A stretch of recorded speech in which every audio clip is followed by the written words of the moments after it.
Bismillah, assalamu alaikum warahmatullahi wabarakatuh. Kabajamtoota fi jaalatamtoota ilmaan Oromoo ashamaa harka fuunee jirra jirtu isiniin jedha. Har'a illee diizaayina jadiidaa diizaayina haaraa jechuudha. Akka itti calee harkatti godhatan akka itti jiran isinitti argisiisa inshaallah. Kuni kan amma dura isinitti agarsiisedha.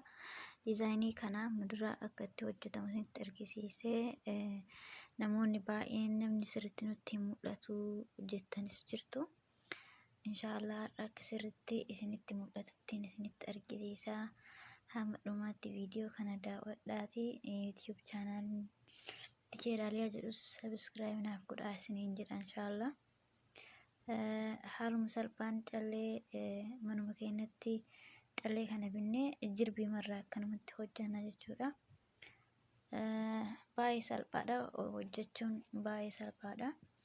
Inshaallah viidiyoo kana hanga dhumaatitti daawwadhaatii YouTube chaanaalii koos sabiskiraayib godhaa isiniin jedha. Gamanmaan gara barumsaatti isin dabarsa inshaallah. Tole kabajamtoota fi jaalatamtoota ilmaan Oromoo haala kanaan callee jalqaba irratti ni jirtu.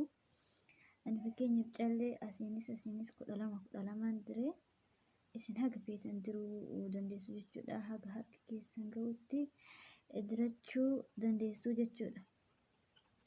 Ani asiinillee akkanatti godhe asitti faayawannaa godhe akkanaaf dhaabbatuuf jechuudha. Isin immoo waan feetaniin qabsiisuu dandeessu. Almuhimma akka itti hojjetamu isinitti agarsiisa. Jirbii jalaan deebise kana ni argitan jedhee ni yaada. Kunoo jirbii kana as jalaan ni deebise. Booda akkanatti guduunfitu.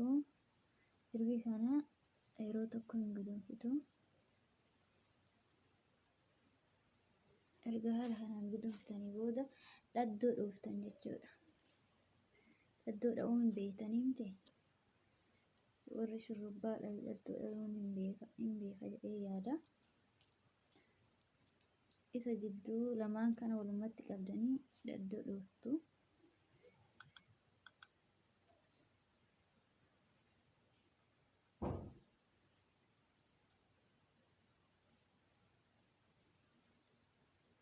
Haala kanaan dhaddoo dhooftu. Erga dhaddoo dhooftanii booda ammas deebistanii guduunfitu jechuudha.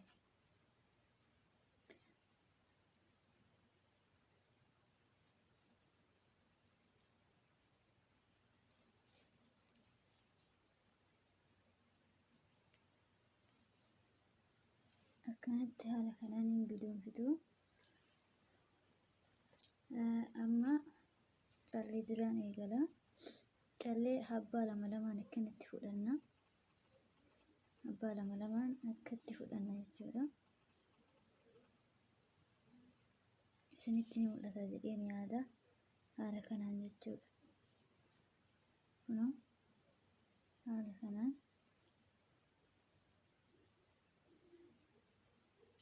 jalaan deebistanii ammas haala kanaan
akka lashlash isin jalaan jenne sirriitti waxxarachuu qabdu.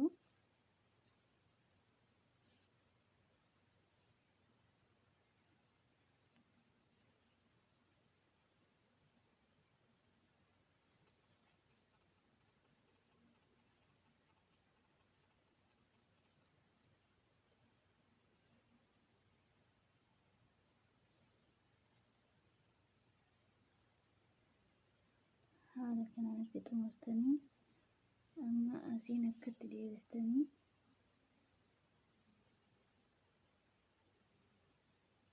guduunfitu jechuudha. Tole egaa isa jalqabaa haala kanaan xumurree booda isa kanallee haaluma kanaan akkuma isaa jalqaba sanitti lama lamaan foona jechuudha. Haala kanaan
kunoo dhoofnee xumurree jirra jechuudha.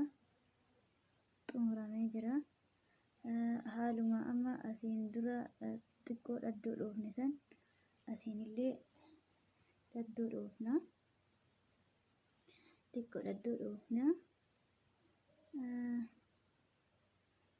Kanaan jechuudha.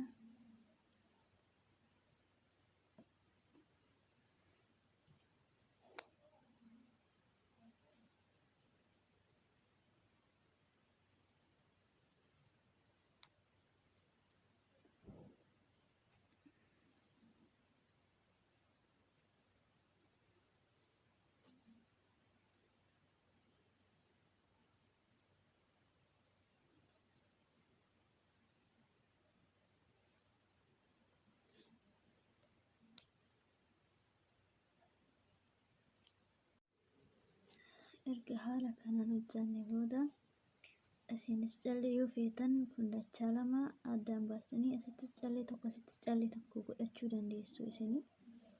Ani tokkomaan diree amma xumuramee jira jechuudha. Erga xumurree booda haala kanaan kana lamaan akkatti wal jala dabarsinee yeroo guduunfinu haala kanaan jechuudha. Yeroo tokkoof akkanumatti guduunfina.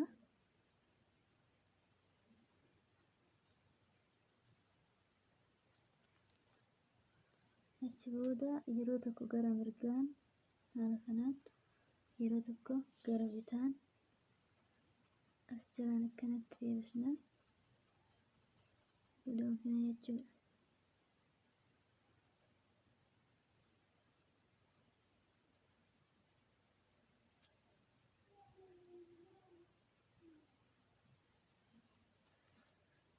Yoo feetan marraa lama yoo feetan marraa sadii akkuma barbaadan guduunfitu jechuudha.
Kunoo calleen keenya xumuramee jira jechuudha amma hojjetamee xumuramee jira.